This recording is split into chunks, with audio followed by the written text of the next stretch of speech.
दोस्तों नमस्कार। दोस्तों पश्चिम बंगाल में यह तय हो चुका है कि भारतीय जनता पार्टी की सरकार बनने वाली है। जनता ने अपना पूरा इरादा बना लिया था इस बार कि ममता बनर्जी की सरकार को न केवल उखाड़ फेंकना है, ममता बनर्जी को करारा सबक सिखाना है। और इसीलिए वहां पहली बार जनता ने, खासतौर पे महिलाओं ने बढ़ चढ़ कर वोट किया और उस वोटिंग के बाद ममता बनर्जी को भी समझ में आ रहा है कि अब वो सत्ता से जा चुकी हैं। ममता बनर्जी पूरी कोशिश में है कि किसी तरह वो सत्ता में आ जाए। तो पुराने हथकंडे जो ममता बनर्जी अपनाती रही है आज तक, जिन हथकंडों को अपनाकर वे सत्ता में आती रही है, उसकी कोशिश कर रही है। और इसीलिए मैं आपको बता रहा हूं कि ममता बनर्जी सुप्रीम कोर्ट तक में पहुंची थी, लेकिन सुप्रीम कोर्ट ने भी उनको राहत नहीं दी कि वो ईवीएम को लूट सके। जी हां, आपने सही सुना, मैंने हेडिंग दिया है ममता बनर्जी का षड्यंत्र ईवीएम लूटने का हुआ विफल। यह मैं इसलिए कह रहा हूं क्योंकि ममता बनर्जी पिछले जितने चुनाव भी जीतकर सत्ता में आई है, वो उसकी रियल जीत नहीं है। हमेशा बंगाल की जनता ने पहले चुनाव की यदि बात छोड़ दें तो पहला चुनाव ममता बनर्जी को इसलिए जिताया क्योंकि वो वामपंथियों की सरकार में परेशान थे और बदलाव चाहते थे। लेकिन उन्होंने देखा कि ममता बनर्जी जो उनको बदलाव के नाम पर सत्ता में आई थी, वो उल्टा बहुत ज्यादा टॉर्चर कर रही है। और पश्चिम बंगाल में न केवल उद्योग धंधे बंद हो गए, वहां घुसपैठियों को बढ़ावा दे दिया गया और घुसपैठियों के हवाले कर दिया गया पश्चिम बंगाल को। और इसलिए जनता ने ममता बनर्जी को उखाड़ फेंकने के लिए एकजुट होकर 2021 में भी वोट किया था। लेकिन ममता बनर्जी का वो जो नारा था, खेला होबे, ममता बनर्जी ने ऐसा खेला किया, ईवीएम की ऐसी लूट की कि जनता को पता भी नहीं चल पाया। और ममता बनर्जी भारतीय जनता पार्टी के अथक प्रयासों के बाद, मेहनत के बाद, त्याग और बलिदान के बावजूद भी सत्ता में काबिज हो गई। लेकिन इस बार भारतीय जनता पार्टी चौकन्नी है और लोगों को यह समझ में आ गया है कि ममता बनर्जी का खेला कौन सा था। और इसलिए ममता बनर्जी की हर चाल को नाकाम करने के लिए भारतीय जनता पार्टी ममता बनर्जी से एक कदम आगे चल रही है। और इसलिए ममता बनर्जी बौखला गई है कि इस बार वो कैसे सत्ता में आएगी। तो आखिरी कोशिश ममता बनर्जी ने जो की, उस पर भी सुप्रीम कोर्ट ने ममता बनर्जी को बड़ा झटका देते हुए यह साफ कर दिया कि आप जो चाहती हैं बंगाल में वो कतई नहीं होगा। बंगाल में वो होगा चुनाव में जो चुनाव आयोग चाहता है। और चुनाव आयोग वो चाहता है कि जो बंगाल की जनता का मत है, बंगाल की जनता जो चाहती है वही वहां होना चाहिए। अभी तक जो नहीं हुआ वो पहली बार होगा। बंगाल की जनता चाहती है कि वहां एक ऐसी सरकार आए, वहां एक ऐसी सरकार बने जो बंगाल का विकास करे, बंगाल की तरक्की करे, महिलाओं की सुरक्षा हो। ममता बनर्जी इस बार समझ लो पक्का ममता बनर्जी का मामला साफ होने वाला है। और इसीलिए बंगाल की जनता चुनाव आयोग के प्रबंधों को देखकर खुश है कि पहली बार ऐसा हुआ है, किसी ने तो पहली बार 20 साल में वोट डाला है। तो मैं आपको इस वीडियो में बताऊंगा कि जो मैंने कहा है आखिरकार ऐसा कौन सा षड्यंत्र है जो ममता बनर्जी का विफल हुआ है। बंगाल के लोग तो अच्छे से जानते ही हैं कि ममता बनर्जी चुनाव कैसे जीतती है। तो शुरुआत होती है ममता बनर्जी की चुनाव जीतने के लिए, वो आईपैक को कॉन्ट्रैक्ट देती है।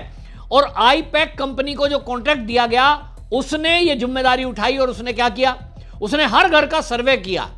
उस सर्वे में आईपैक ने कुछ इस तरह के सवाल पूछे जिससे उसने ये पता लगाया कि कौन कौन भारतीय जनता पार्टी को वोट दे सकता है, कौन ऐसा है जो ममता बनर्जी के ही योजनाओं को, ममता बनर्जी को ही पसंद करता है। और सर्वे के नाम पर यह पता लगाने के बाद जो ममता बनर्जी ने लाभार्थी योजना चलाई, महिलाओं के खाते में पैसा देना, बाकी योजनाओं का पैसा देना, वो टीएमसी के जो अपने उनके कार्यकर्ता थे या टीएमसी को वोट देने वाले लोग थे, उनको वो पैसा देना शुरू किया। और भारतीय जनता पार्टी के जो नेताओं के जो सपोर्टर के बारे में इनको पता चला, उनको टॉर्चर करना शुरू किया, उनके घरों पर हमला, उनके ऊपर फर्जी एफआईआर। और सबसे बड़ी बात, ममता बनर्जी के पिछले 15 साल के शासनकाल में जो हुई, लोगों को पता भी नहीं चली। और पूरे देश में इसकी चर्चा इसलिए नहीं हुई क्योंकि आईपैक ने पूरा मीडिया, बंगाल का पूरा मीडिया, चाहे प्रिंट मीडिया हो, चाहे इलेक्ट्रॉनिक मीडिया हो, और चाहे यूट्यूब वाले की तो हिम्मत भी नहीं है, उसको मैनेज किया या उसको जेल में डालकर धमकाया, तो वहां यह तय हो गया कि ममता बनर्जी के विरुद्ध कोई एक शब्द बोलेगा तो जेल जाएगा। बहुतों को तो ऐसे लोगों को भी पकड़ लिया गया जो पश्चिम बंगाल से बाहर रहते हैं और ममता बनर्जी सरकार या ममता के विरुद्ध एक शब्द किसी ने बोल दिया सोशल मीडिया पे, उसको पकड़ने के लिए बंगाल की पुलिस दिल्ली तक आई है। तो यह पूरा मैनेज कर लिया गया और उसके बाद उनका टॉर्चर किया गया। और किस तरह का टॉर्चर किया गया कि वहां नशे की चीज अपनी प्लांट की गई और फिर उसके बाद पुलिस भेज दी गई बीजेपी कार्यकर्ता के घर और कहा गया कि ये नशे की जो खेप है, ये नशे की जो चीज है, ये यहां मिली है, गांजा मिला है, अफीम मिली है और इसलिए जेल में बंद। बहुत सारे इस तरह के फर्जी केस बनाए गए। ये आईपैक का कारनामा अब जब चुनाव आता है तो चुनाव में चलता है। इसके पहले आईपैक ने क्या किया कि अपने कर्मचारियों को डेली वेजेज पर यानी कॉन्ट्रेक्चुअल बेस पर भर्ती कराता था और उस भर्ती में यह तय हो जाता था, जो इस बार भी ममता बनर्जी ने कोशिश की थी जब एसआईआर शुरू हुआ, कि जो ममता बनर्जी के यानी टीएमसी के जो वर्कर है, कार्यकर्ता हैं, उनको कॉन्ट्रेक्चुअल बेस पर भर्ती करना, फिर उन्हीं से वोट बनवाना। तो बीजेपी का जो वोटर है उसका वोट काट देना और जो टीएमसी को इनको लग रहा है कि वोट दे सकता है उसी का नाम लिस्ट में रहना। पहला काम यहां से शुरू होता है। इस बार जब एसआईआर हुई, ऐसे बहुत सारे लोग पकड़े गए जो इसी तरह के कर्मचारी बनकर ऑफिस में बैठे थे और वो एक परिवार में, एक ही घर में 150 नाम नोट कर रहे हैं, एक ही परिवार में। तो भारतीय जनता पार्टी की पैनी नजर थी और भारतीय जनता पार्टी के कार्यकर्ताओं ने जब लिस्ट टैली की तो पता लग रहा है कि एक ही व्यक्ति की औलाद 150 दिखा दी गई। आदमी की उम्र 50 साल, उसको 150 बच्चे कैसे हो सकते हैं? और इसीलिए जब इन चीजों को क्रॉस चेक किया गया तो पता यह चला कि बड़ी संख्या में आईपैक ने अपने इस तरह के कर्मचारी जो टीएमसी के कार्यकर्ता हैं उनके जरिए ये एसआईआर को गलत करने के लिए, इसमें घुसपैठियों के नाम ऐड करने के लिए, बीजेपी वालों के नाम काटने के लिए यह काम किया है। कंप्लेंट हुई, चुनाव आयोग ने संज्ञान लिया, ऐसे लोगों को सस्पेंड किया गया और इसीलिए पहला बार ममता बनर्जी पर हुआ कि जो अन्य राज्य के कर्मचारी हैं उनको एसआईआर की प्रक्रिया में लगाया गया।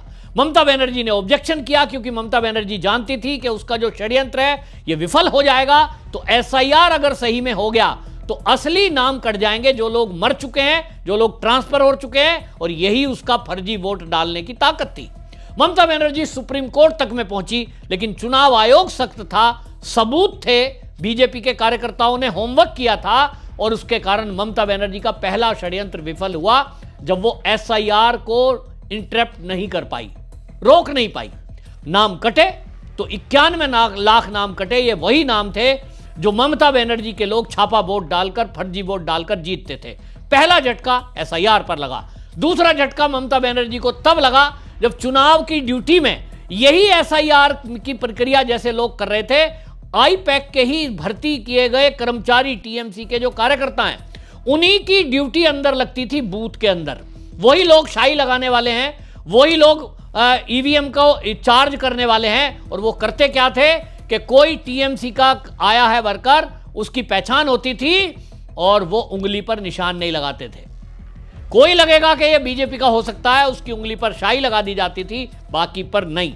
ईवीएम के साथ छेड़छाड़ की जाती थी। आदेश ये है कि ईवीएम में जहां कोई व्यक्ति अपना वोट डालने जा रहा है, वो आड़ में ईवीएम रखी गई है, उसका बटन वो खुद दबाएगा, दूसरा आदमी वहां नहीं जाएगा। लेकिन टीएमसी के कार्यकर्ता, एजेंट लगातार वहां जाते थे, लोगों को अपना वोट कास्ट नहीं करने देते थे, अपने आप ईवीएम का बटन दबाते थे।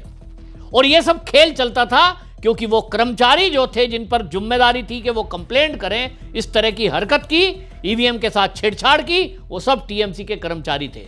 तो दूसरा झटका इस बार इस चुनाव में यह लगा ममता बनर्जी को कि इन कर्मचारियों के साथ केंद्रीय कर्मचारियों की भी ड्यूटी लगाई गई। भारतीय जनता पार्टी ने अपने एजेंटों को टाइट रखा और वो डरे नहीं किसी भी तरह से। तीसरा, केंद्रीय फोर्स जो लगाई गई, ममता बनर्जी खेल करती थी अपनी पुलिस के जरिए। जो बंगाल की पुलिस है वो सब बिके हुए या तो झुके हुए ऐसे ही लोगों की ड्यूटी लगाती थी। मैं सबको नहीं कह रहा हूं, लेकिन जो बंगाल के पुलिसकर्मी टीएमसी के साथ मिले हुए टीएमसी करते थे, ऐसे लोगों की ही ड्यूटी बूथ पर लगाई जाती थी और वो अंदर बूथ में गड़बड़ी करने की पूरी छूट टीएमसी को देते थे। बीजेपी वाला अगर कोई ऑब्जेक्शन कर रहा है तो वो बीजेपी वाला पीड़ित है, उसको मारा जा रहा है, उसको डांटा जा रहा है, और वो अगर कंप्लेंट कर रहा है तो उसी को पकड़कर वोटिंग के दिन जेल में डाल दिया जाता था, आरोप लगा के कि ये वोटिंग के टाइम पे बूथ पर हंगामा कर रहा था। इस तरह से भारतीय जनता पार्टी के बूथ एजेंटों को जो ऑब्जेक्शन करते थे, पुलिस उठाकर जेल में डाल देती थी, और टीएमसी को बूथ की लूट की पूरी छूट ये बंगाल की पुलिस देती थी। लेकिन ये कंप्लेंट इस बार जब ऊपर तक गई तो आपको बताऊं, चुनाव आयोग ने सीधा सीधा आदेश कर दिया कि ये जो लोकल पुलिस है, ये जो टीएमसी के कार्यकर्ता बनकर बंगाल में घूम रही है, ये रहेगी बूथ के बाहर और बूथ के अंदर रहेगी केंद्रीय फोर्स। यही पहला खेला इनके साथ हुआ तो ममता बनर्जी को तीसरा झटका सेंट्रल फोर्स से लगा, और इसीलिए आपने देखा ममता बनर्जी सेंट्रल फोर्स को हटवाने के लिए सुप्रीम कोर्ट तक गई। इतनी फोर्स की क्या जरूरत है, बख्तरबंद गाड़ी लाई जा रही हैं। सारे नेता सोशल मीडिया पे लिख रहे हैं टैंक लाना रह गया है, बाकी तो सब आ गया है। अरे टैंक लाना पड़ेगा तो लाएंगे। इस देश में जो अपना वोट कास्ट करना लोगों का अधिकार है, बंगाल में अपना वोट नहीं डालने दिया जा रहा। और जिन्होंने ऐसा ममता बनर्जी को लगता है, टीएमसी वालों गुंडों को लगता था कि इसने बीजेपी का वोट दिया है, उसका घर जला दिया, उसको मारा, उसकी महिलाओं के साथ रेप किया। और ये घटना मैं आपको बता दूंगा, जब अभी होने दीजिए, सरकार बनने दीजिए, उसकी तो जांच होगी बाकायदा। पतियों के सामने पत्नियों के बलात्कार हुए हैं, पति को खंबे से बांध दिया और पत्नी के साथ रेप हुआ है। एक औरत के मुंह में तो तेजाब डाल दिया गया, ऑब्जेक्शन कर रही है तो। इस तरह के घिनौने और जघन्य अपराध बंगाल में हुए। तो इस बार सेंट्रल फोर्स होने से एक झटका लगा, और अगली बार अब जो वोट पड़ गया तो ममता बनर्जी चाहती थी कि काउंटिंग में खेल हो जाए। सब लोग ये कह रहे थे, मुझे बंगाल के मेरे जो दोस्त हैं, पत्रकार हैं, वो कह रहे थे त्यागी जी आप केवल इतना करा लो कि भाई अगर बीजेपी के हाई कमान से आपकी पहचान है, वहां तक ये बात पहुंचा दो कि ममता बनर्जी जरूर काउंटिंग में कुछ ना कुछ ऐसा खेल करेगी कि जो हमेशा से करती आई है। और क्या करती आई है ममता बनर्जी? एक काम करती है, टीएमसी के लोग क्या करते हैं कि पिछला चुनाव 2021 का क्या हुआ कि 10 बजते बजते ही आईपैक ने सारे न्यूज चैनल में एक खबर फर्जी चलवाई कि वे टीएमसी आगे चल रही है, जबकि एक्चुअल नहीं था। जो चुनाव आयोग था उसकी वेबसाइट पर अपलोड होने में देर लगता है, लेकिन एक फर्जी न्यूज चला दी गई कि बीजेपी गई और टीएमसी आ गई, और उसकी सीटें इतनी दिखा दी गई जितना कोई हद नहीं है। तो जो बंगाल के लोकल चैनल हैं और जो बंगाल की यूनिट है, जैसे कोई चैनल है उसका है बंगला, रिपब्लिक बांग्ला, अब वहां अगर न्यूज चल रही है तो मेन वाले ने उनको देखकर उसकी कॉपी कर दी। ये न्यूज चैनल में कई बार होता है, अरे भाई आज तक वाले ने तो 150 सीट दिखा दिया, अच्छा भाई हम भी 160 दिखा देते हैं। इस तरह का चलन चल के कई चैनलों ने उस फर्जी न्यूज को चलाया, और इसी में ममता बनर्जी ने बीजेपी के जो बूथ के एजेंट थे उनको टीएमसी के गुंडों ने डराया कि यहां से निकल लो, नहीं तो तुम्हारी खैर नहीं है, सरकार हमारी बन रही है। पिछला अनुभव देखते हुए बीजेपी के कार्यकर्ता जो बूथ की काउंटिंग में थे, वो बेचारे डर के मारे अब सोच रहे हैं कि सरकार तो इनकी बनी गई, हमें क्या करना है, छोड़कर चले गए। और उसके बाद जब खाली टीएमसी के लोग रह गए तो वहां काउंटिंग करने वाले आईपैक के कर्मचारी, जो कि टीएमसी के कर्मचारी थे, टीएमसी के वर्कर थे, और इधर खड़े हैं टीएमसी के ही काउंटिंग एजेंट, और दोनों ने मिलकर वहां फर्जीवाड़ा किया। नंबर ईवीएम में कुछ भी हो, सर्टिफिकेट बनाया टीएमसी के हाथ में, और सीटें दिखाई फिर जो आपने रिजल्ट 2021 का देखा। बीजेपी की सरकार 2021 में ही बननी तय थी, मैं कई बार कह चुका हूं, बार बार कह रहा हूं। ये फर्जीवाड़ा करके ममता बनर्जी ने सत्ता हथियाई। इस बार ये खेल नहीं चलने दिया, तो चुनाव आयोग ने तय कर दिया कि केंद्रीय जो कर्मचारी हैं वो काउंटिंग में रहेंगे। ममता बनर्जी को लगा कि अंतिम खेला जो वो कर सकती है वो भी नहीं होगा, तो भाई क्या किया जाए, भागी भागी पहुंची पहले हाई कोर्ट, हाई कोर्ट ने रिजेक्ट कर दिया तो पहुंची सुप्रीम कोर्ट। सुप्रीम कोर्ट ने भी ममता बनर्जी को यह राहत नहीं दी, क्योंकि ये चुनाव आयोग के अधिकार क्षेत्र में है कि वो काउंटिंग में राज्य के अधिकारी को लगाए, कर्मचारियों को, या केंद्र के। और मैं इस वीडियो के माध्यम से कहना चाहता हूं, और आप जो भी लोग बंगाल के हैं और ये चाहते हैं कि बंगाल की काउंटिंग फेयर हो, इस वीडियो को जरूर बंगाल में शेयर करो, लोगों के पास, बीजेपी वालों के पास, चुनाव आयोग तक ये पहुंचे। मैं ये चाहता हूं, सुप्रीम कोर्ट ने भले ही ये कह दिया कि वो राज्य के कर्मचारी भी लगाए जा सकते हैं, केंद्र के भी, लेकिन टोटली केंद्र के कर्मचारी लगाए जाने चाहिए काउंटिंग में। आप मेरी बात से सहमत हैं तो कमेंट में भी लिखें, वीडियो को शेयर करें, टैग करें। केवल केंद्रीय कर्मचारी लगाए जाने चाहिए, राज्य का कोई भी कर्मचारी काउंटिंग में नहीं लगना चाहिए। और अगर उसको ड्यूटी पे लेना है वो केवल ईवीएम को रखने और उठाने के लिए लगाना चाहिए। मेन काउंटिंग जो गिनती बोलने वाला है, सर्टिफिकेट बनाने वाला है, यह केंद्रीय कर्मचारी होना चाहिए। सुप्रीम कोर्ट से ममता बनर्जी को झटका लगा है। उधर भारतीय जनता पार्टी की तैयारी है कि इस बार जो ममता बनर्जी डरा धमकाकर लोगों को निकाल देती है, नहीं चलेगा। मैं जो बात बोल रहा हूं, आपको मेरी बात पे यकीन आए नहीं आए, अधीर रंजन चौधरी कांग्रेस के नेता हैं, उनको सुनिए। वो बता रहे हैं कि ममता बनर्जी क्या खेला करती थी। सुनिए। देखिए, सुप्रीम कोर्ट में कोई भी जा सकते, लेकिन बंगाल में सत्तारूढ़ पार्टी जो है टीएमसी, उनकी जुबान से धर्म की कहानी ना सुनाए तो बेहतर होगी। क्योंकि बंगाल में हमारे तजुर्बे यह कहते हैं कि लगातार पंचायत चुनाव से लेकर नगर पालिका से समवाय और यहाँ तक भी सेल्फ ग्रुप चुनाव में भी नामांकन भरने नहीं दिया जाते। पुलिस और तृणमूल के गुंडों एक साथ मिलकर चुनाव में किसी विपक्षियों को शामिल होने की सारा रास्ता बंद कर देते हैं। और यहाँ तक भी कोई अगर जीत भी जाते, उनका सर्टिफिकेट भी नहीं दिया जाते हैं।